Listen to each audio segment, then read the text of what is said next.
نحمد نصلی علی رسول الکریم اما بعد فاعوذ باللہ من الشیطان الرجیم بسم اللہ الرحمن الرحیم۔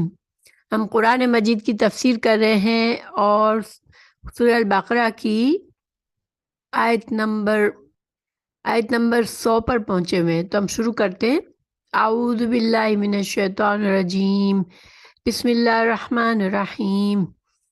أَوَكُلَّمَا عَاهَدُوا عَهْدًا نَبَذَهُ فَرِيقٌ مِّنْهُمْ بَلْ أَكْثَرُهُمْ لَا يُؤْمِنُونَ۔ اللہ تعالیٰ یہودیوں کے بارے میں بتاتے ہیں، اہل کتاب کے بارے میں۔ یہ لوگ جب کبھی کوئی عہد کرتے ہیں تو ان کی ایک نہ ایک جماعت اسے توڑ دیتی ہے، بلکہ ان میں سے اکثر ایمان سے خالی ہیں۔ اوَكُلَّمَا حمزہ ہے، حمزہ استفہام کے لیے ہوتا ہے، یعنی سوال کرنے کے لیے، کسی چیز کی وضاحت طلب کرنے کے لیے کہ کیا ایسا ہے تو کیا کیا اوَكُلَّمَا کل وا کا مطلب اور ہوتا ہے، مگر یہاں پر وا جو ہے حال کا ہے کہ کیا ان کا حال ایسا ہے۔ وا جو ہے نا، لفظ زبر واہ، واو زبر واہ، یہ کبھی حال بتاتا ہے کہ حال ایسا ہے، یعنی جن لوگوں کی بات ہو رہی تھی ان کا حال بتایا جا رہا ہوتا ہے، اور کبھی اور کے لیے آتا ہے۔ تو یہاں پر دیکھیں اور ترجمہ نہیں ہے، یہ حال بتا رہا ہے کہ کیا ان کا حال یہی ہے کہ کلّا جب، کلّا کا مطلب ہوتا ہے ہر، اور ماں جب کبھی، یعنی کہ ہر وقت، جب بھی، کیا جب کبھی آہدو انہوں نے عہد کیا۔ عہد کا مطلب ہوتا ہے وعدہ کرنا، کوئی کمٹمنٹ کرنا، پرومس کرنا، یا ہم لوگ وعدے کو اچھی طرح سمجھتے ہیں کہ تاکید کے ساتھ کسی بات کا پرومس کرنا۔ تو جب کبھی انہوں نے کوئی عہد کیا، آہدن چھوٹا عہد، بڑا عہد، سب آ جاتے ہیں، کیوں؟ اس میں تنوین ہے، اور تنوین سے مطلب عام بات ہوتی ہے، یعنی کہ کوئی بھی عہد ان کا چھوٹا بڑا جو بھی عہد کرتے ہیں، کیا ان کا یہ حال ہے؟ نبذہ کا مطلب ہوتا ہے پھینک دینا۔ تو انہوں نے نبذہ پھینک دیا، کسی چیز کو حقیر اور بے معنی سمجھ کے پھینک دینا، اس کی قیمت کو نہ سمجھتے ہوئے اس کو چھوڑ دینا۔ تو انہوں نے جب کبھی، کیا ان کا یہ حال ہے کہ جب کبھی وہ کوئی عہد کرتے ہیں، چاہے چھوٹا ہو چاہے بڑا، اس کو پھینک دیتا ہے۔ ہو کا ضمیر ہے، پروناؤن، اور یہ اشارہ کرتا ہے آہد کی طرف، ٹھیک ہے؟ ہر ضمیر کسی کی طرف اشارہ کر رہی ہوتی ہے، کسی اسم کو واضح کر رہی ہوتی ہے۔ تو کیا کبھی بھی اگر وہ کوئی عہد کرتے ہیں، فریق کہتے ہیں، اردو میں بھی بولتے ہیں فریق گروہ کو، ایک گروہ جو کہ دوسرے گروہ سے الگ ہو، فرق سے ہے، فرق کرنا کیا ہوتا ہے؟ الگ ہو جانا۔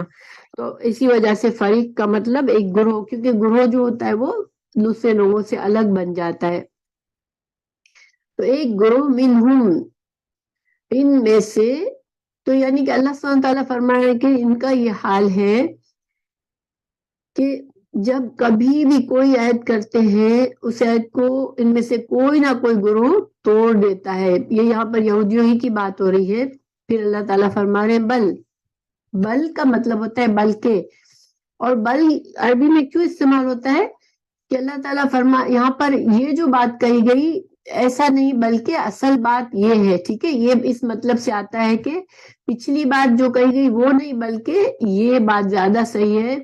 تو اللہ تعالیٰ فرما رہے نہیں کہ ایک گروہ نہیں، بلکہ اکثریت ان کی لا یؤمنون، ایمان نہیں لاتے، یعنی کہ اصل پرابلم یہ ہے کہ ان کی اکثریت کو صحیح ایمان ہی نہیں ہے۔ جب ان کے پاس ایمان نہیں ہے تو پھر وہ کوئی نہ کوئی ان کے اندر سے اٹھ کے پرابلم کرتا ہے اور عہد کو توڑ دیتا ہے۔ دیکھیے اسلام میں عہد کو پورا کرنا یہ ایمان کا حصہ ہے، ٹھیک ہے؟ حدیث بھی ہے کہ ایمان جو ہے وہ ایمان کے مکمل کرنے کے لیے انسان کو وعدہ پورا کرنا ایک ایمان کا حصہ ہے۔ اور وعدہ خلافی ایمان کی کمزوری ہوتی ہے. یہاں بھی اللہ سبحانہ تعالیٰ نے فرمایا کہ یہ وعدے توڑتے ہیں، گویا کہ یہ ایمان ہی نہیں رکھتے. تو گویا کہ جو انسان وعدہ خلافی کرتا ہے اس کا ایمان کمزور ہوتا ہے، اس کا ایمان کامل نہیں ہوتا. اور حدیث میں ہے کہ وعدہ پورا کرنا ایمان کا حصہ ہے، چاہے وہ وعدہ اللہ سے ہو یا بندوں سے یا خود اپنی ذات سے بھی ہو. انسان خود سے بھی پرومسز کرتا ہے نا کہ میں اب جھوٹ نہیں بولوں گا، میں اب یہ نہیں کروں گا، پھر وہ بار بار کام کرتا ہے وہ کام جو اس نے اپنے آپ سے منع کیا ہوتا ہے. تو بہرحال وعدہ پورا کرنا یہ ایمان کی نشانی ہے. ایک شخص کہتا ہے میں مومن ہوں، تو مومن کے اندر یہ خصوصیت ہونی چاہیے. آج ہم دیکھیں مسلمان جو ہے وہ وعدہ تو جیسے کوئی اہمیت ہی نہیں رکھتا.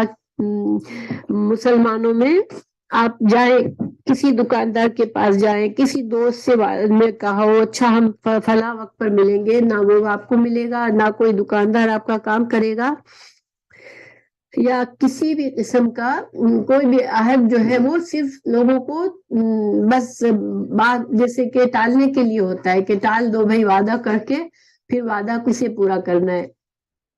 تو آج مسلمانوں کو یہ حال ہے. یہاں تو اللہ سبحانہ تعالیٰ یہودیوں کی بات فرما رہے ہیں کہ جب کبھی وعدہ کرتے ہیں تو ان میں سے ایک کوئی نہ کوئی گروہ وعدے کو توڑ دیتا ہے. اور یہاں پر کس وعدے کی بات ہو رہی ہے؟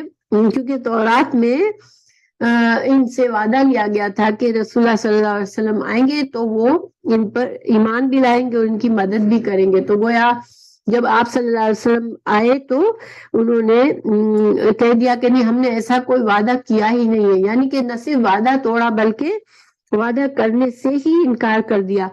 تو اللہ سبحانہ تعالیٰ فرما رہے گویا ان کو تو اپنی تورات پر بھی ایمان نہیں ہے، کیونکہ تورات میں ہی ان سے یہ وعدہ لیا گیا تھا. تو اگر اب تورات کی بات کو ہی وہ نہیں مان رہے کہ تورات ان سے کہہ رہی ہے کہ رسول اللہ صلی اللہ علیہ وسلم آئیں گے، ان کی یہ نشانیاں ہیں، ان کو ماننا اور ان پر ایمان لانا تم پر ضروری ہے، تم پر لازمی ہے. اگر وہ اس کا انکار کرے گویا کہ تورات کو بھی وہ نہیں مانتے. وہ کہتے ہیں کہ ہم تورات کو ماننے والے ہیں مگر وہ تورات پر بھی ایمان نہیں لاتے.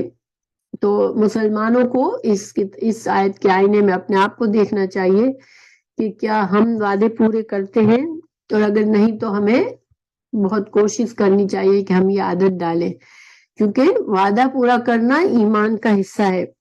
پھر اللہ تعالیٰ فرما رہے وَلَمَّا اور لما کا مطلب ہوتا ہے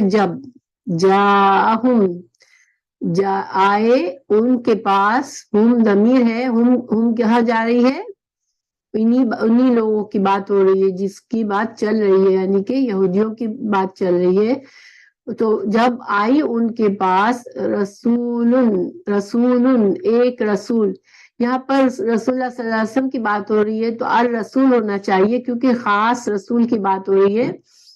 مگر رسول ایک عام رسول مطلب ہوتا ہے، تو یہاں پر یہ تنوین جو ہے یہ عام کے لیے نہیں ہے، بلکہ بعض اوقات جب ال کے ساتھ کسی اسم کو آنا ہوتا ہے، خاص اسم کو الانا ہوتا ہے، تو اس کی بڑی تعظیم ہوتی ہے، اس کی بڑی عزت ہوتی ہے، تو اس کو دکھانے کے لیے ایک اشارہ ڈال دیا جاتا ہے کہ تنوین ڈال دی گئی ال کے بجائے. تو گویا پڑھنے والے کو معلوم ہو کہ اللہ سبحانہ تعالیٰ یہاں ایک عزت کے ساتھ رسول اللہ صلی اللہ علیہ وسلم کا ذکر فرما رہے ہیں کہ ایک عظیم رسول آ گئے، ایک عزت دار کریم رسول آ گئے، من عند اللہ، من سے، عند پاس سے، اللہ کے پاس سے. یعنی یہ بھی عند اللہ بھی اللہ کے پاس سے خاص کہنا بھی ایک پیار کا طریقہ ہے، کیونکہ رسول تو اللہ ہی نے بھیجا ہے، لیکن اپنے پاس سے خاص طور سے زور دے کے بات کی گئی. کہ یہاں بات ہو سکتی تھی کہ جب آئے رسول اللہ کے رسول، لیکن نہیں، من عند اللہ، اللہ کی طرف سے خاص رسول آ گئے، مصدقن جو کہ تصدیق کرنے والے تھے. صدقہ کسی چیز کو سچا کہنا، اور مصدق وہ ہوتا ہے جو کسی چیز کی سچائی کی گواہی دیتا ہے.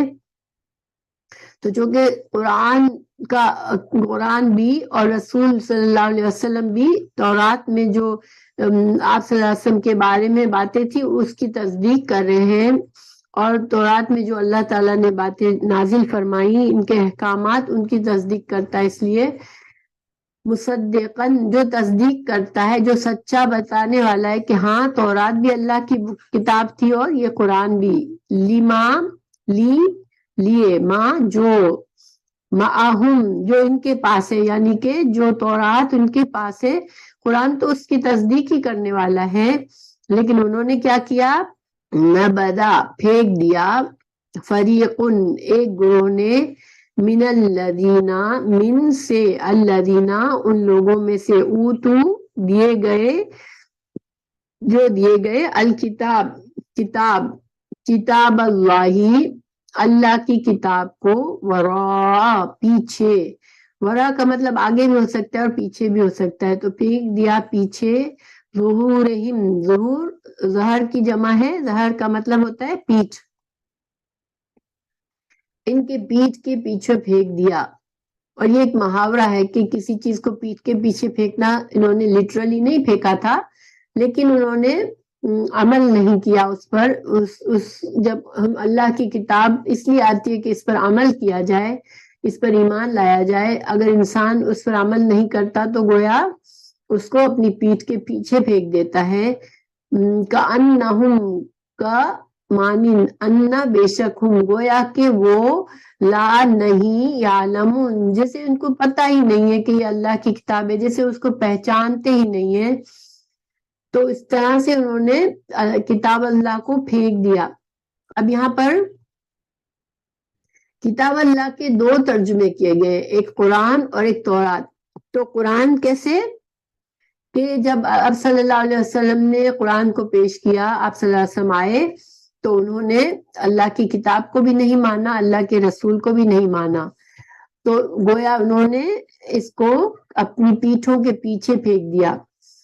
اور تورات کو کیسے مانے لیں گے؟ تورات کو مانی، اگر تورات مانی لیں گے کتاب اللہ سے، تو یہ مطلب ہوگا کہ وہ کہتے تو تھے کہ تورات ہماری کتاب ہے، اللہ کی طرف سے آئی ہے اور ہم اس کو بلیو کرتے ہیں، اس کو مانتے ہیں، لیکن چونکہ تورات میں حکم تھا ان کو کہ رسول صلی اللہ علیہ وسلم کو ماننا ہے اور انہوں نے نہیں مانا، گویا کہ انہوں نے تورات کی بات کی بھی پرواہ نہیں کی، گویا تورات کو بھی پیچھے ڈال دیا، تورات کے حکم کو بھی پھینک دیا، اس پر بھی عمل نہیں کیا، تو گویا ان کا ایمان نہ اللہ کی دوسری پہلی کتاب پر ہے نہ دوسری کتاب پر ہے۔ کانہم گویا کہ ایسا بہیو کیا جیسے کہ وہ تو جانتے ہی نہیں ہیں، کبھی ان کو ویسے ان باتوں کا پتہ ہی نہیں تھا۔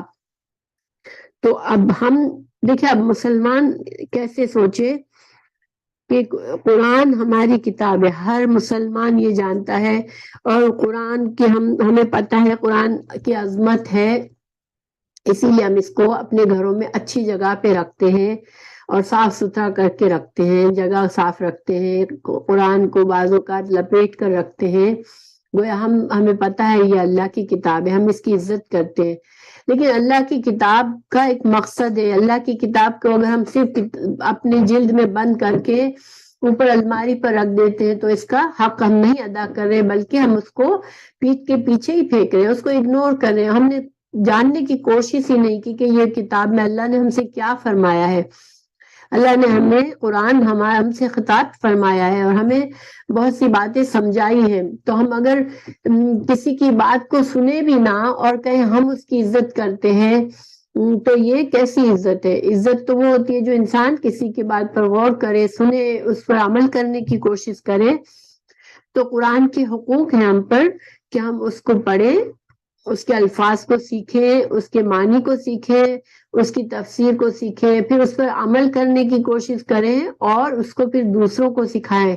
یہ سارے حقوق ہیں قرآن کے، اگر ہم ان میں سے کسی کی پرواہ نہیں کرتے اور ہماری ایک الماری میں سجا ہوا ہے قرآن اور ہم کہتے ہیں ہم مسلمان ہیں، ہم تو قرآن کی عزت کرتے ہیں، تو پھر یہ ہمارا دعویٰ بھی ایسے ہی ہے جیسے کہ یہودیوں نے کیا، کیونکہ وہ بھی تورات کو عزت سے رکھتے تھے، خود کو تو اہل کتاب کہتے تھے، لیکن جب عمل کرنے پر آیا تو عمل نہ کیا اس کے مطابق، تو پھر اللہ نے فرما دیا کہ نہیں یہ ان کا ایمان ہے، اللہ نے کہہ دیا کہ ان کو تو تورات پر بھی ایمان نہیں ہے، تورات کو بھی پیچھے پھینک دیا، اپنی بیک کے پیچھے پھینک دیا۔ تو اللہ سبحانہ تعالیٰ مسلمانوں کو بھی ہدایت دے کہ ہم قرآن کے صحیح معنوں میں دیکھیں۔ اب ہم لوگوں کو تھوڑا سا بھی مشکل آتی ہے نا قرآن کی کلاس میں، تو ہم کہتے ہیں نہیں ہمارے پاس بہت سے مسائل ہیں، ٹائم نہیں ہے، ہم پیچھے چھوڑ دیتے۔ سب سے پہلے ہم قرآن کی تعلیم، اول تو قرآن کی تعلیم کی طرف کوئی آنا ہی پسند نہیں کرتا، اگر آ جاتا ہے تو سب سے ایزی چیز چھوڑنا قرآن ہی ہوتا ہے، نہیں ہمارے پاس ٹائم نہیں ہے، ہمارے پاس یہ مصروفیت ہے۔ لیکن جو چیز ہر چیز سے زیادہ اہمیت رکھتی ہے، اللہ سبحانہ تعالیٰ قرآن میں فرماتے ہیں وَهُوَ خَيْرٌ مِّمَّا يَجْمَعُونَ، دنیا میں انسان جو کچھ بھی جمع کر رہا ہے، جتنی اسٹرگل کر رہا ہے، اپنے لیے جو فائدے حاصل کرنے کی کوشش کر رہا ہے، ان سب سے بہتر یہ قرآن ہے۔ تو جس کو اللہ نے سب سے بہتر کہا، جو ہمارے دنیا ہی میں نہیں ہے بلکہ ہماری قبر میں بھی ہمارا ساتھی بنے گی اور ہماری آخرت میں بھی ہمارے لیے نجات کا ذریعہ بنے گی، ہم اس کتاب کو ہم اتنا وقت بھی نہیں دیکھ سکتے، تو گویا ہم بھی اس کو اپنی پیٹھ کے پیچھے ہی ڈالے۔ قرآن ہمارا نمبر 1 پرائیورٹی ہونی چاہیے۔ بچوں کے لیے بھی دیکھیں ہم بڑی فکریں کرتے ہیں، ان کا ہوم ورک ہو جائے، ان کی کلاس میں گریڈز اچھے آ جائیں، ہم ذرا سا بات میں پریشان ہو جاتے ہیں، کوئی بچہ اسکول میں صحیح نہیں کام کر رہا تو، لیکن ہم یہ پریشان نہیں ہوتے کہ میرے بچے کو قرآن کتنا آتا ہے اور میرے بچے کا کتنا وقت قرآن سیکھنے میں لگتا ہے اور اس کو کتنا پتا ہے کہ ہاں قرآن میری عمل کی کتاب ہے۔ تو یہ چیزیں ہمیں، ہمارے اندر کمزوریاں ہیں، یہ ہمیں اللہ سبحانہ تعالیٰ یہودیوں کی مثال دے کر ہمیں سمجھا رہے ہیں۔ پھر اللہ سبحانہ تعالیٰ فرما رہے کہ کتاب اللہ کو تو چھوڑ دیا، لیکن کس چیز کے پیچھے پڑے؟ وَاتَّبَعُوا، اور اتبعوا پیچھے پڑ گئے، پیروی کرنے لگے کس چیز کی؟ ماں، اس کی جو تتلو تلا یتلو کا مطلب ہوتا ہے پیچھے چلنا۔ صرف ہم تو تلاوت کے معنی میں لیتے ہیں نا کہ تلاوت کرنا، لیکن اصل میں تلاوت کرنا، پیچھے چلنا، اللہ کے نازل کردہ اس کتاب کی پیروی کرنا، احکامات کے پیچھے چلنا، ان کو پڑھنا، تو یہ تلاوت ہے۔ تتلو تو وہ پیچھے پڑ گئے، یعنی وہ عمل قرآن پر، تورات پر اور قرآن پر عمل تو ان کو نہیں پسند آیا۔ کس چیز پر عمل کرنا پسند کیا؟ جو کرتے تھے، جو پڑھتے تھے الشیاطین، جو شیطان پڑھتے تھے، شیاطین کی جمع ہے، جو شیطان پڑھتے تھے۔ اعلیٰ جو ہے یہاں پر اوپر کے معنی میں نہیں ہے، ٹھیک ہے، اعلیٰ کے بھی کئی معنی میں ہوتے ہیں، یہاں پر فی کے معنی ہے، یعنی کہ میں، تو یہاں اوپر لکھا ہے اس لیے کہ اعلیٰ ہے یہاں پر، لیکن اصل مفہوم اس کا میں ہے۔ تو ملک کے سلیمان، بادشاہت، سلیمان کی بادشاہت میں جو شیطان پڑھتے تھے، جو شیطان عمل کرتے تھے، اس کے پیچھے پڑ گئے، یہ اس کی پیروی کرنے کو پسند کیا۔ پھر اللہ سبحانہ تعالیٰ فرما رہے وما کفرا، اور نہیں کفر کیا سلیمان نے کفر نہیں کیا تھا، ولیکن لیکن شیاطین نے کفر کیا تھا۔ تو یہاں پر کیا کفر تھا ان کا، اللہ تعالیٰ آگے بتا رہے یعلمون، وہ سکھاتے تھے الناسا، لوگوں کو، السحر، جادو۔ تو یہ کفر کس چیز کو اللہ نے کفر کہا یہاں پر؟ جادو کو سکھانے کو، ٹھیک ہے۔ تو یہاں پر اللہ سبحانہ تعالیٰ فرما رہے ہیں کہ اللہ کی کتاب پر عمل کرنا چھوڑ کر انہوں نے کس چیز کو پسند کیا؟ کہ جس چیز کو شیطان سکھاتے تھے حضرت سلیمان کے زمانے میں، اور سلیمان علیہ السلام جو تھے وہ یہ کفر کا کام نہیں کرتے تھے، وہ تو اللہ کے پیغمبر تھے، اللہ نے ان کو بادشاہت دی تھی، تو وہ نہیں کرتے تھے۔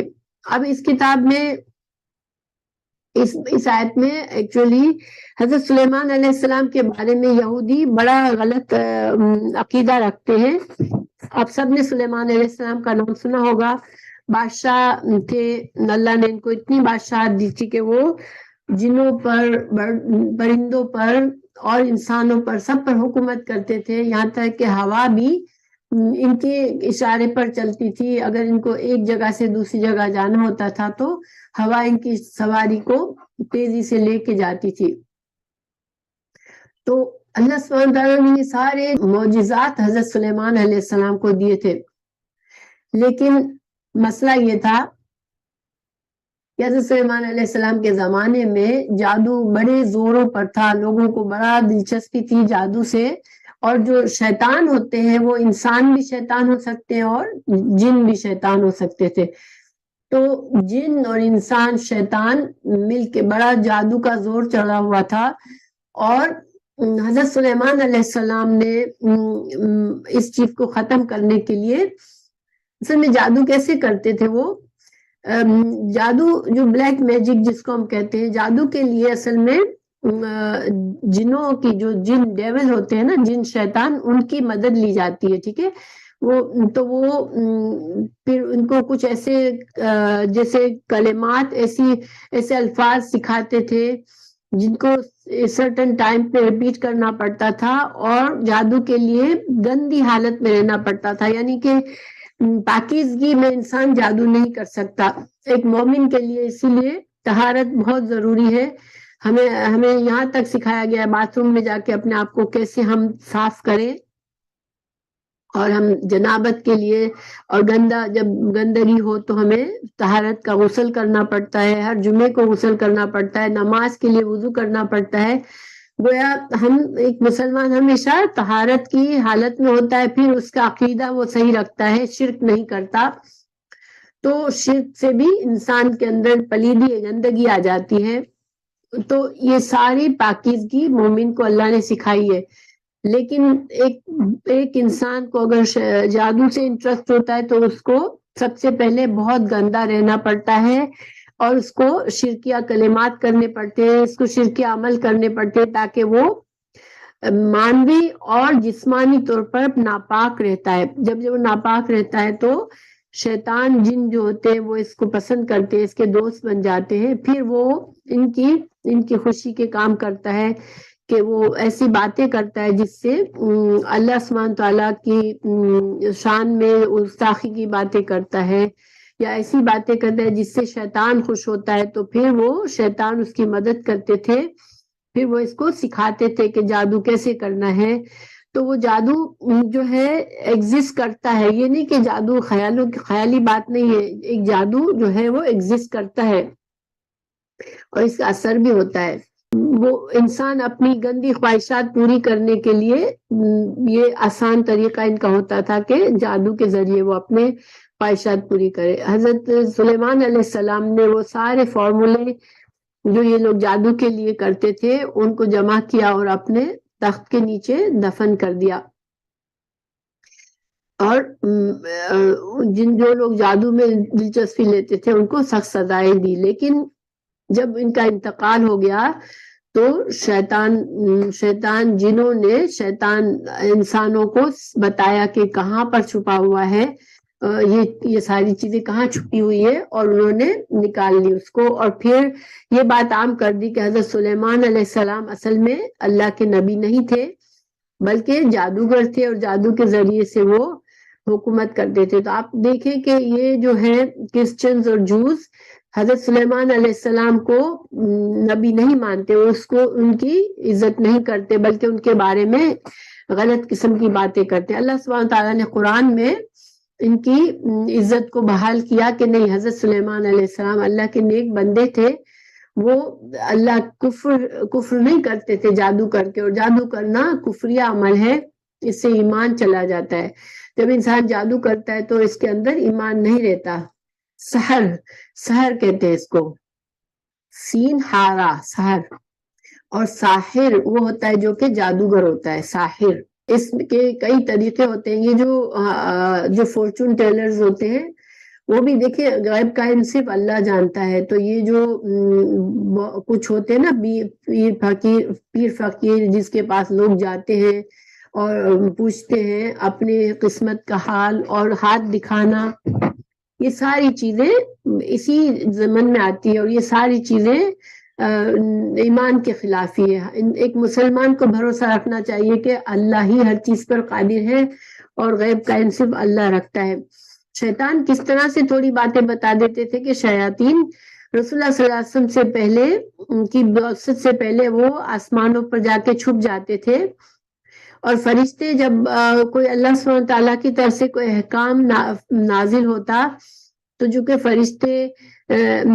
فرشتوں کو اس پر باتیں کرنی ہوتی تھی، ڈسکشنز ہوتی تھی، کام کو ڈسٹریبیوشن ہوتا تھا، تو یہ ساری باتیں چھپ کر جو فیصلے ہوتے تھے کہ کون مرے گا کون زندہ رہے گا کس کو کیا ہے، تو اس طرح کی باتیں سن کر وہ پھر انسانوں میں جو اس کا دوست ہوتا ہے اس کو بتاتے تھے، جو سورسرر ہوتے ہیں نا، کاہن، اس کو اردو میں کاہن بولتے ہیں، تو کاہنوں کو جا کے بتاتے تھے، اور پھر کاہن اس میں تھوڑی باتیں اپنی طرف سے ملاتے تھے، اور اس طرح سے یہ آج بھی دیکھیں جو لوگ آپ نے دیکھا ہوگا جو پام ریڈنگ کرتے ہیں وہ بڑے عجیب سے ہوتے ہیں، وہ ایکچولی ہمارے ہاتھ کو دیکھ کر ہمیں ہماری پرسنالٹی کو سمجھنے کی کوشش کر رہے ہوتے ہیں، کچھ ایسی گول مول باتیں کر کے پھر خود ہی خود کوئی بات نکال لیتے ہیں۔ اور دوسرا طریقہ یہ ہوتا ہے ان کے پاس کہ ہر انسان کا ایک قرین ہوتا ہے شیطان، ٹھیک ہے،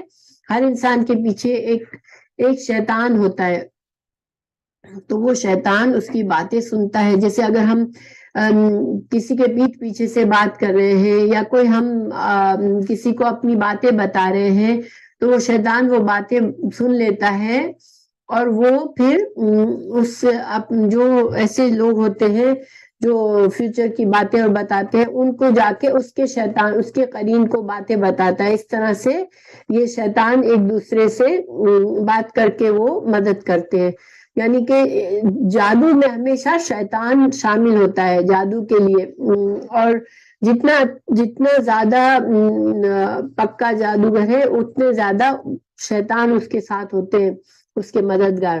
اسی وجہ سے جو انسان شیطان کو قریب رکھے گا ظاہری بات ہے وہ اللہ سے دور ہو جائے گا، وہ ایمان سے دور ہو جائے گا۔ تو اللہ سبحانہ تعالیٰ فرما رہے ہیں کہ حضرت اسماعیل تو حضرت سلیمان تو اللہ کے نبی اور پیغمبر تھے، اور وہ یہ کفر کا کام نہیں کرتے تھے بلکہ یہ شیطان اس طرح کا کام کرتے تھے۔ اور یہودیوں کی پوری قوم میں اس کا بڑا چرچا تھا، ایون رسول اللہ صلی اللہ علیہ وسلم پر بھی ایک یہودی نے جادو کیا تھا، اور آپ صلی اللہ علیہ وسلم بہت بیمار رہنے لگے، پھر حضرت جبرائیل نے آ کے بتایا تھا کہ آپ کے اوپر جادو کیا گیا ہے، اللہ سبحانہ تعالیٰ نے اس کا علاج بتایا معوذتین۔ آپ کو پتہ ہے کہ جب ہم لاسٹ 3 سورہ ہیں، سورہ احد، سورہ فلق اور سورہ ناس، ان کو جتنا بھی ہم پڑھ کے اپنے اوپر پھونکے یہ ہمارے لیے شیطانوں سے ہمیں بچاتی ہے، انسانوں کے شیطان اور جنوں کے شیطان سے ہمیں بچاتی، اور ہمیں حسد کے حاسد، اس لیے کہ حسد کرنے والا ایول آئی جو ہم کہتے ہیں، نظر مارنا، حسد لگانا، تو ان چیزوں سے ہمارا پروٹیکشن ہوتا ہے۔ یہاں پر اللہ تعالیٰ نے فرما رہے ہیں کہ آگے اللہ تعالیٰ فرما رہے ہیں وما، اور نہیں، اور جو، یہ ماں جو کے معنی میں، جو انزلا نازل کیا گیا، اعلیٰ اوپر، الملکین 2 فرشتوں پر، ببابلا بابل کے شہر میں، ہاروت اور ماروت، ہاروت اور ماروت نام بتائے گئے کہ جو 2 فرشتے ہاروت اور ماروت پر بابل کے شہر میں نازل کیا گیا، یعنی کہ یہاں پر بات اس طرح سے ہے کہ وہ جو ہے شیطان جو چیزیں سکھاتے تھے جادو اس کے پیچھے پڑے ہوئے تھے، اور یہ جو فرشتے آئے تھے بابل میں ہاروت اور ماروت، ان سے جو کچھ سیکھا تھا اس کے پیچھے تھے۔ اب میں ان کی بابت بتاتی ہوں کیا ہے۔ وما یعلمانی، اور نہیں وہ سکھاتے تھے، وہ دونوں سکھاتے تھے، علمانی یہ تسنیہ ہے، نہیں وہ دونوں سکھاتے تھے، من سے احدین کسی بھی ایک کو، حتی یہاں تک کہ یقولا وہ دونوں کہتے تھے، انما بے شک ہم، نحنو، اور انا کا معنی بھی بے شک ہوتا ہے، لیکن جب ماں ساتھ آ جاتا ہے تو بات میں یہ ہوتا ہے حسر آ جاتا ہے، یعنی کہ اصل بات صرف یہی ہے، ٹھیک ہے، صرف انا جو ہم کہتے ہیں تو پھر یہ ہوتا ہے کہ بے شک یہ بات ایسی ہے، لیکن جب انما کہتے ہیں تو اس کا مطلب ہے کہ کوئی اور بات ہے ہی نہیں، بس یہی بات ہے، ٹھیک ہے، یہ مطلب ہوتا ہے۔ تو وہ فرشتے کہتے تھے کہ بے شک ہم تو اصل میں صرف اور صرف کیا ہے، نحنو ہم، فتنتن ہم تو ایک آزمائش ہے۔ اور فتنے کا مطلب ہوتا ہے عربی زبان میں فتنہ، فتن کا اصل مطلب ہوتا ہے سونے کو، سونے یا چاندی کو آگ میں جب پگھلایا جاتا ہے تو اس سے میل پگھل جانے کے بعد اس کے اندر جتنی ملاوٹیں ہوتی ہیں وہ الگ ہو جاتی ہیں اور خالص سونا نکل آتا ہے۔ تو فتن اسی لحاظ سے فتن کو آزمائش کے لیے بولا جاتا ہے، لیکن اس کے اور بھی معنی ہے فتنہ کے۔ فتنہ کے قرآن میں یہ آفت کے معنی میں بھی آیا ہے، مصیبت کے معنی میں، فساد کے معنی میں، کفر کے معنی میں، بد نظمی کے بارے میں معنی میں، اور عبرت کے معنی میں اور ایذا کے معنی میں آیا ہے، ٹھیک ہے۔ لیکن یہاں پر آزمائش ہے، آزمائش کے معنی میں استعمال ہوا ہے۔ تو یہاں فرشتے جو تھے وہ کسی کو سکھاتے نہیں تھے والنٹریلی۔ ہاں، ہاروت اور ماروت فرشتوں کے نام ہے۔ تو وہ دونوں کسی کو سکھاتے نہیں تھے، بلکہ ان کو پہلے کہتے تھے، وارننگ دیتے تھے کہ دیکھو بھائی ہم تمہاری آزمائش کے لیے بھیجے گئے ہیں، تو تم فتنے میں مت پڑو، تم اپنا فلا تکفر، تو نہ تم کفر کرو۔ یعنی ان کو بتا دیتے تھے کہ دیکھو یہ جادو ہے، تم اس کے سیکھنے کے چکر میں پڑو گے تو تم ایمان کھو دو گے، تم اپنے ایمان کو مت کھو، تم کافر مت بن جاؤ اور مت سیکھو۔ گویا کہ وہ پہلے سے بتا دیتے تھے، یہ نہیں کہ وہ ٹرک نہیں کرتے تھے کسی کو، بلکہ بتاتے تھے۔ اب سوال یہ ہے کہ وہ کیوں، اللہ سبحانہ تعالیٰ نے تو فرشتوں کو کیوں بھیجا تھا، جن کو جادو سکھاتے تھے وہ؟ تو اس کے بارے میں علماء نے مختلف باتیں کی ہیں۔ کچھ علماء نے کہا کہ چونکہ فرشتے نور کے بنے ہوئے ہوتے ہیں اور وہ کوئی بھی ایول کام نہیں کرتے، اس لیے یہ فرشتے تھے ہی نہیں، ٹھیک ہے، کیونکہ فرشتے جو تھے، فرشتے نور کے بنے ہوئے ہیں اور وہ صرف اچھے کام کرتے ہیں، برے کام نہیں کرتے، اور جادو کفر کا کام ہے، اس لیے یہ فرشتے نہیں تھے، ان لوگوں نے یہ کہا۔ لیکن قرآن ہمیں واضح طور پر کہہ رہا ہے کہ 2 فرشتے بابل میں آئے تھے۔ تو گویا کچھ علماء کہتے ہیں نہیں، قرآن جو ہے جو کہ خاص صاف طور پر کہہ رہا ہے کہ 2 فرشتے آئے تھے، تو پھر اس کا مطلب ہے فرشتے آئے تھے۔ اب سوال یہ ہے کہ پھر فرشتوں کو اللہ نے کیوں بھیجا تھا؟ تو کچھ علماء کہتے ہیں کہ چونکہ حضرت سلیمان علیہ السلام کے معجزات کے بارے میں یہ لوگ کو جادو کہتے تھے، اور وہ تو معجزات تھے جو اللہ نے ایک نبی کو دیے تھے، تو فرشتوں کو اللہ نے بھیجا ان کو بتانے کے لیے کہ دیکھو جادو یہ ہے، اور معجزات وہ ہیں جو حضرت سلیمان کے پاس ہے، اور حضرت سلیمان سچے نبی ہیں، اور تم اس جادو میں مت پڑو، جو چیز یہ ہے جو تم کرتے ہو یہ جادو ہے۔ تو اس پرپس سے آئے تھے۔ کچھ کہتے ہیں، کچھ علماء کہتے ہیں چونکہ آیت ہمیں کیا بتا رہی ہے کہ وہ فرشتے جو تھے وہ وارننگ دیتے تھے کہ ہم آزمائش کے لیے آئے ہیں، تم ہم سے مت سیکھو۔ تو گویا کچھ علماء کہتے ہیں کہ اللہ نے چونکہ ان کے دلوں میں اتنا زیادہ جادو کی محبت تھی اور جادو سیکھنے کی خواہش تھی کہ اللہ نے ان کو آزمایا، آزمائش کے طور پر بھیجا کہ اچھا ٹھیک ہے، دیکھو اب کون سچا مسلمان بن کے اس فتنے سے بچتا ہے اور کون اس میں پڑ جاتا ہے۔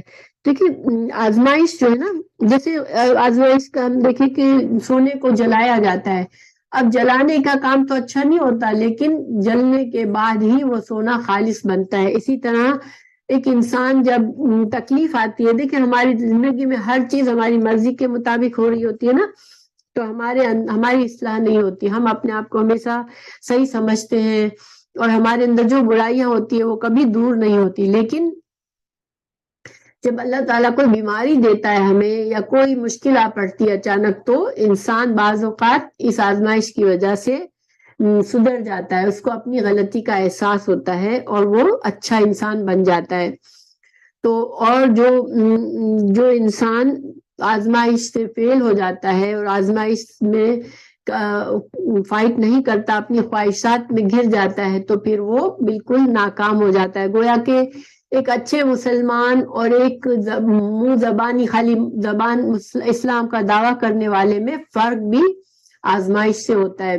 اللہ سبحانہ تعالیٰ نے مسلمانوں کی بھی کئی آزمائشیں کی۔ صحابہ کرام کو آپ نے پتا ہے کہ وہی احد کی جنگ میں بڑی شدید سزا یعنی بڑی شکست ہوئی تھی، اور یہ شکست ان کے لیے بڑی آزمائش بنی تھی، اور اس کے بعد ان کا تزکیہ ہوا تھا اور منافق الگ ہو گئے، منافقوں کو پہچان لیا لوگوں نے اور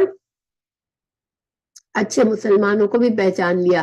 تو آزمائش اللہ کی طرف سے آتی ہے، اور اس کا پرپس یہ ہوتا ہے کہ انسان یا تو خالص ہو جائے اور اللہ سے کا مخلص بندہ بن جائے، یا پھر اس کے اندر کی برائی اگر اس کو پوری طرح سے چھپی ہوئی ہے لوگوں سے، تو لوگوں کے سامنے آ جائے کہ نہیں یہ برا انسان ہے۔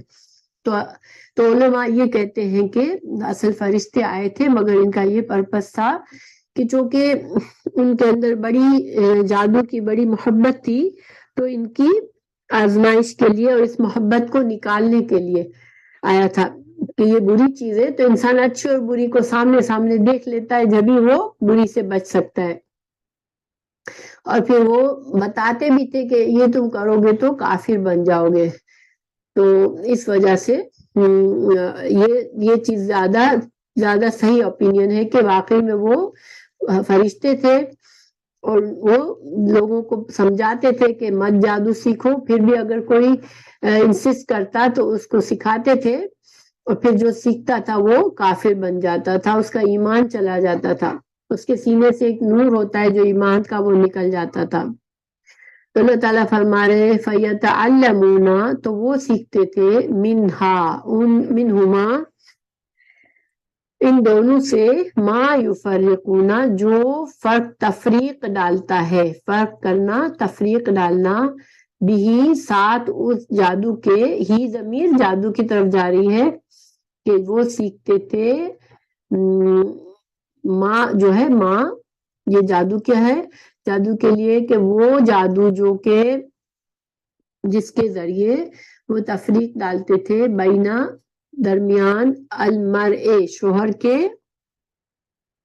وزوجہ اور اس کی بیوی کے۔ تو جادو سے تو اور بھی فائدے اٹھاتے تھے، لیکن ایک خاص جادو جو تھا وہ یہ تھا کہ ایک ہیپی کپل ہوتا تھا، اللہ کا فرما بردار بندے آپس میں پیار محبت میں ہوتے تھے، اور یہ اس جادو کے ذریعے ان کے دلوں میں ایک دوسرے کے لیے نفرت ڈالتے تھے اور ان کو الگ کر دیتے تھے۔ اب سوال یہ پیدا ہوتا ہے کہ اس میں کیا فائدہ ہے کسی شوہر اور بیوی کو الگ کرنا؟ تو دیکھیں، جب دو انسان مسلمان ہوتے ہیں، اچھے مسلمان ایک دوسرے کے ساتھ اچھی طرح رہ رہے ہوتے ہیں اور اللہ کے قوانین کے تحت رہ رہے ہوتے ہیں، بچوں کی پرورش بھی اچھی طرح کرتے ہیں، ان کو اللہ کا نیک بندہ بناتے ہیں، تو ایک شوہر اور بیوی ایک پورے خاندان کی بنیاد ہوتی ہے۔ تو اگر خاندان کی بنیاد کوئی خراب کر دیں گے تو پھر خاندان کیسا بنے گا؟ ظاہر کرپشن، معاشرے میں کرپشن ہوگا، اور جتنے ٹوٹے ہوئے گھر ہوں گے اتنا زیادہ لوگ اپنی نفسانی خواہش جو ہے وہ غلط طریقوں سے پورے کریں گے۔ شوہر اور بیوی اپنی خواہشات کو بھی حلال طریقے سے پورا کر سکتے ہیں، لیکن جب دونوں کا گھر ٹوٹ جائے گا تو وہ غلط طریقوں سے اپنے خواہشات کو پورا کرنے جائیں گے۔ تو یہ سارے کرپشن کو کاز کرتے تھے، اور آپ کو پتہ ہے کہ شیطان کو سب سے زیادہ پسند ہے کہ وہ ایک ہیپی کپل کو الگ کر دے۔ تو شیطان، ایک حدیث ہے کہ شیطان اپنے تھرون پر، اپنے تخت پر بیٹھتا ہے، پانی پر تخت رکھ کے، پھر وہ اپنے کارندوں کو بھیجتا ہے، تو اس کے کارندے آ کر اسے رپورٹ دیتے ہیں کہ میں نے یہ خرابی کی، میں نے فلاں شخص کی زندگی میں یہ خرابی کی، اور یہ سنتا ہے اور ٹھیک ہے کرتا ہے۔ لیکن جب جو انسان آ کے کہتا ہے کہ میں نے شوہر اور بیوی کے درمیان جدائی ڈلوا دی اور ان کا رشتہ ختم کروا دیا، تو وہ شیطان اپنے اس کارندے کو گلے سے لگاتا ہے کہ تم نے اصل کام کیا ہے۔ تو شیطان بہت خوش ہوتا ہے، اور جو انسان کسی کے میرج میں انٹرفیئر کر کے اس کے رشتے کو خراب کرتے ہیں وہ بھی بہت گناہ کا کام کرتے ہیں، اس لیے کہ میرج جو ہے وہ اللہ کی رحمت اور اللہ کی طرف سے ہوتی ہے۔ ایک جائز نکاح جو ہے اس کو وہ اللہ کی طرف سے ہوتا ہے، اللہ کی رضامندی کا ذریعہ ہے، اور اس کو خراب کرنا گناہ کا کام ہے۔ تو بہرحال وہ اور چیزوں کے علاوہ یہ کام بھی کرتے تھے کہ اس سے شوہر اور بیوی میں جدائی کرتے تھے۔ پھر اللہ سبحانہ تعالیٰ فرما رہے ہیں وما ہم، اور نہیں وہ بضارینا، وہ نقصان دینے والے تھے، ضرر سے ہے، ضرر یعنی ضرر ہم کہتے ہیں نا اردو میں ضرر ثانی، کسی کو ضرر پہنچانا، تو یہ سیم ہوتا ہے۔ اللہ تعالیٰ فرما رہے کسی کو وہ نقصان نہیں پہنچا سکتے تھے بھی، اس جادو کے ذریعے، من احدین، کسی ایک کو بھی، اللہ مگر بِإِذْنِ اللہ، بِإِذْن اللہ کے اذن سے۔ اب سوال یہ ہوتا ہے کہ اللہ ہر چیز پر قادر ہے۔ دیکھیں انسان کو کوئی کتنا بھی نقصان پہنچانا چاہے اس کو نقصان نہیں ہو سکتا، ہاں اللہ تعالیٰ اگر اجازت دے، اللہ اس نقصان کو ہونے دے تب ہوتا ہے، ٹھیک ہے۔ اب اللہ تعالیٰ کیوں ہونے دیتے ہیں ایسا نقصان؟ سوال یہ کہ اللہ تعالیٰ کیوں ایسا برا، کوئی کسی کو قتل کرنے جاتا ہے، کسی بے گناہ کو قتل کر دیتا ہے، کوئی کسی پر جادو کر کے اس کی زندگی خراب کر دیتا ہے، تو اللہ تعالیٰ کیوں اس برا کرنے والے کو فوراً نہیں پکڑتے؟ تو دیکھیں اللہ سبحانہ تعالیٰ نے ہمیں ایک تو یہ کہ سمجھا دیا کہ یہ منفی چیزیں موجود ہیں، دوسرا یہ اللہ نے ہمیں اس کا توڑ بھی بتا دیا کہ جادو سے تمہیں کیسے بچنا ہے، ٹھیک ہے۔ چونکہ یہ دنیا، یہاں کی دنیا، یہ زندگی جو ہے آزمائش کی زندگی ہے، تو اس آزمائش میں چونکہ انسان کو اللہ نے اچھا کرنے اور برا کرنے کے لیے جیسے ایک طرح سے مہلت دی ہے، کوئی انسان برا کرنا چاہتا ہے وہ برا کر لیتا ہے، جو اچھا کرنا چاہتا ہے وہ اچھا کر لیتا ہے، یہ اللہ کی مہلت ہے ایک سرٹن وقت تک۔ تو اس لیے اللہ سبحانہ تعالیٰ عام طور پر ہر چیز میں یہ نہیں کرتے کہ جو برا کرے اس کا ہاتھ پکڑ لے، جو برا کرے اس کا ہاتھ پکڑ لے۔ اللہ تعالیٰ عام طور پر انسانوں کو اس کے اس پر رہنے دیتے، لیکن ہمیں اللہ نے اپنے بچاؤ کی بہت سی چیزیں بتا دی، تو گویا جو انسان اللہ پر ایمان رکھ کے، اللہ پر بھروسہ کر کے وہ کام کرے گا جس سے وہ ان خرابیوں سے بچ جائے، تو پھر اس کو چاہے دنیا کتنا بھی برا چاہے اس کو کوئی نقصان نہیں ہوگا، کیونکہ اللہ کے اذن کے بغیر کسی کا ایک بال بھی نہیں ٹوٹ سکتا۔ لیکن اللہ تعالیٰ فرما رہے ہیں آگے وَيَتَعَلَّمُونَ، یہاں پر میں تھوڑی چیزیں پہلے بتا دوں کہ کیسے ہم جادو سے بچ سکتے ہیں۔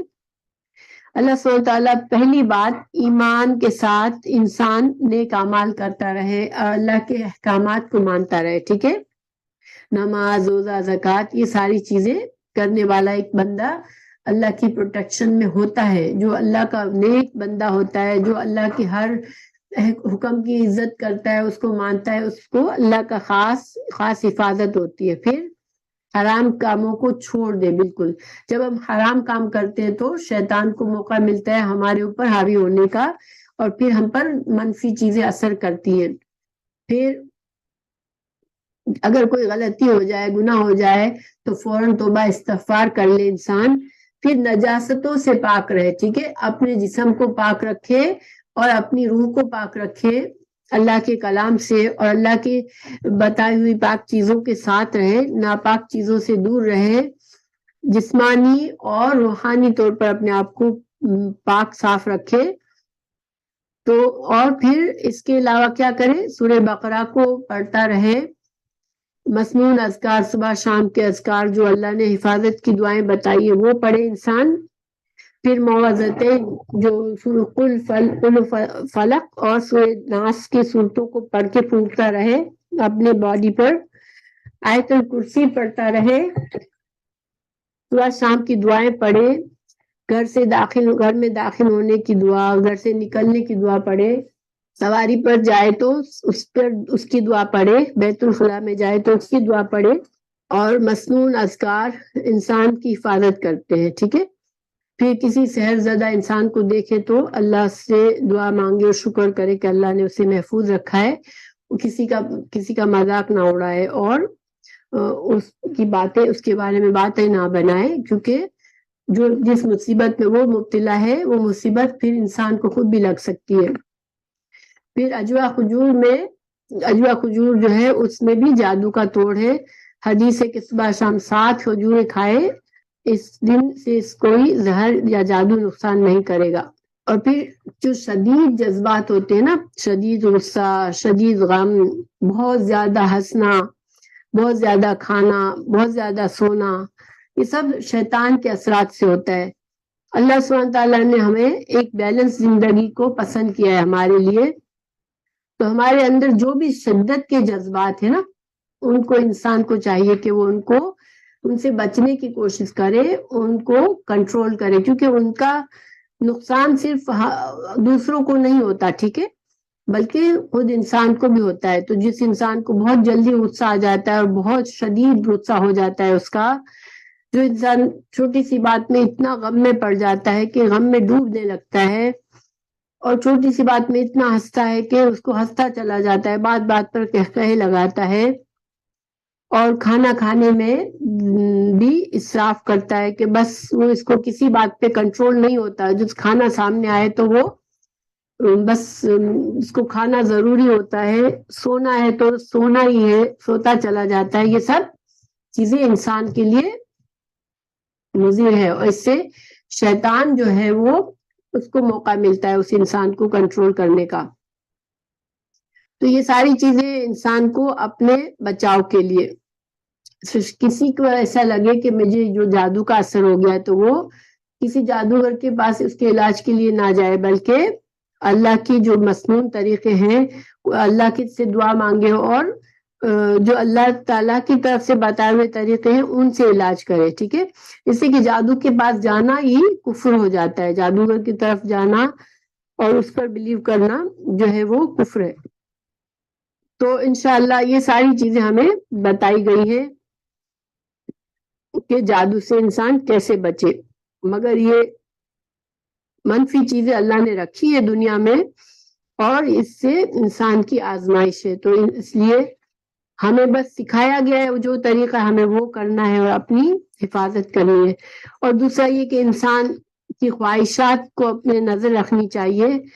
انسان کی اگر خواہشات ایسی قسم کی ہیں جو کہ ایمان، جن کو اللہ نے ناپسند فرمایا ہے، جن باتوں پر ہمیں تنقید کی گئی ہے، جس کو ہمیں سمجھایا گیا ہے، ان خواہشات سے دور رہے. کیونکہ صرف خواہش دل میں ہوتی ہے تو پھر وہ آسان ہو جاتا ہے، پھر آزمائش اسی چیز سے انسان کے اوپر آ جاتی ہے.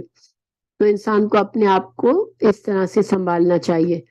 تو بہرحال اللہ سبحانہ تعالیٰ آگے فرما رہے ہیں کہ یہ سارے اس کے باوجود وہ کیا کرتے تھے، وَيَتَعَلَّمُونَ، وہ سیکھتے تھے، مَا يَضُرُّهُمْ، جس سے ان کو خود اپنا نقصان تھا، یعنی کہ جادو سے وہ اپنا ایمان کھو رہے تھے. وَلَا يَنْفَعُهُمْ، اور ان کو اس کا نقصان، ان کا کوئی فائدہ نہیں تھا ان چیزوں سے. اگر ان کو بظاہر لگتا بھی تھا کہ فائدہ ہے تو وہ وقتی چیز ہوتی تھی، اور اصل میں تو وہ اپنا نقصان کرتے تھے. اللہ تعالیٰ فرما رہے وَلَقَدْ، اور البتہ تحقیق، یہاں پر ڈبل تاکید کے ساتھ اللہ تعالیٰ بتا رہے ہیں کہ عَلِمُوا، وہ جانتے تھے، لَمَنِش، البتہ من، جو اشتراہو، جو خریدے گا اس کو، جو اس جادو کے چکر میں پڑے گا، ما لہو، نہیں ہے اس کے لیے، فی الآخرت، آخرت میں، من خلاق، کوئی حصہ نہیں ہے، کوئی اجر نہیں ہے. ان کو تورات میں سمجھایا گیا تھا کہ جو ان جادو کے چکروں میں پڑے گا وہ اپنی آخرت کو خراب کر دے گا، لیکن وہ پھر بھی کیا کرتے تھے، وہ اس کو سیکھتے تھے. وَيَتَعَلَّمُونَ، وہ سیکھتے تھے وہ چیز جس سے ان کو پتا تھا کہ یہ اس کے لیے نقصان دہ ہے. صرف وقتی خواہشات کے پیچھے چل کے وہ وقتی چھوٹا سا نفع حاصل کرنے کے لیے وہ ایسا کرتے تھے. اللہ سبحانہ تعالیٰ فرما رہے ہیں وَلَبِئْسَ، اور البتہ کتنا برا ہے، مَا شَرَوْا، جو انہوں نے بیچ ڈالا، بِهِ، ساتھ اس کے، أَنفُسَهُمْ، اپنی جانوں کو. ظاہر بات ہے جو انسان جہنم خریدتا ہے اپنے لیے، وہ اپنی جان کو، اپنی نفس کو بیچ کر نقصان میں ڈال دیتا ہے اپنے آپ کو. لَوْ كَانُوا، کاش وہ، یعلمون، ان کو شعور ہوتا، کاش ان کو یہ بات، اس بات کی سمجھ ہوتی کہ کیا کر رہے ہیں، وہ اتنا بڑا نقصان کیوں کر رہے ہیں، اپنی آخرت کو کیوں گوا رہے ہیں، تو وہ ایسا نہ کرتے. ولو انہم، اور اگر بے شک وہ آمنو ایمان لے آتے، واتقوا اور تقوی اختیار کرتے، لمثوبۃ تو ثواب پاتے، ثواب کہتے ہیں، ثواب ہم بولتے ہیں نا اسی سے، البتہ ثواب حاصل کرتے من عند اللہ، اللہ کے پاس سے، خیر، خیر کا مطلب ہوتا ہے بہترین، ٹھیک ہے، تو بہترین اجر پاتے اللہ سے، لو کانو کاش وہ یعلمون وہ جانتے۔ تو اللہ صلی اللہ علیہ وسلم فرما رہے ان کو اللہ کے رسول نے دعوت دین دی، اسلام کی طرف بلایا، مگر انہوں نے نہیں مانا اور وہ غلط چیزوں میں ہی رہے، کیونکہ یہودی مدینہ میں جو تھے وہ بھی جادو میں انوالو ہوتے تھے، اور میں نے جیسے کہ بتایا کہ رسول اللہ صلی اللہ علیہ وسلم پر بھی جادو کیا گیا تھا۔ تو اللہ تعالیٰ فرما رہے کہ یہ کتنا بڑا ان کے لیے اجر ہوتا اگر وہ ایمان لے آتے اور اللہ کا تقوی کرتے، تو یہ آخرت کا ان کو بڑا سا فائدہ ہوتا۔ تو ہمارے لیے بھی یہ سبق ہے کہ ایمان اور اللہ کا خوف اور تقوی، یہ چیزیں انسان کے لیے کامیابی کا ذریعہ ہے۔ اگر انسان کہتا ہے وہ اللہ بہت رحیم ہے اور پھر گناہ پر گناہ کرتا رہتا ہے، تو وہ انسان اللہ کا تقوی نہیں کرتا۔ اللہ سے ڈرنا بھی لازمی ہے، ایسے ہی جیسے کہ اللہ کی دوسری صفات پر ایمان رکھنا لازمی ہے۔ تو اللہ تعالیٰ نے خود کہا ہے کہ اللہ سے ڈرنا لازمی ہے ایمان کے لیے، اس لیے کہ انسان کو اللہ کی عظمت معلوم ہونی چاہیے کہ اللہ اتنا عظیم ہے کہ اگر ہم اس کو مسلسل اس کی ہم جان بوجھ کے اس کی ناراضگی کا اس کو ناراض کریں گے تو ہمارے لیے بہت بڑا نقصان ہے۔ یہ آج کا سبق ہے۔ اللہ سبحانہ تعالیٰ ہمیں ہر اس چیز سے دور رکھے جو کہ ہمیں اللہ سے دور کر دیتی ہے، اور ہر چیز سے محبت دے جو اللہ سے قریب کرتی ہے۔ باقی یہ سارے قصے ہمیں سنائے جا رہے ہیں کیونکہ ہمارے فائدے کے لیے، وہ لوگ تو گزر چکے اور اپنے انجام کو پہنچ گئے، اب ہمیں دیکھنا ہے کہ ہمیں ان سے کیا ان کی روش پر نہیں چلنا ہے۔ تو اللہ سبحانہ تعالیٰ ہمیں جنتیوں میں سے بنائے اور جہنمیوں والے ہر کام سے ہمیں دور رکھے، اور ہماری اولادوں کو بھی نیک راستے پر چلائے، ہمارے گھر والوں کو بھی انشاءاللہ۔ تو آمین۔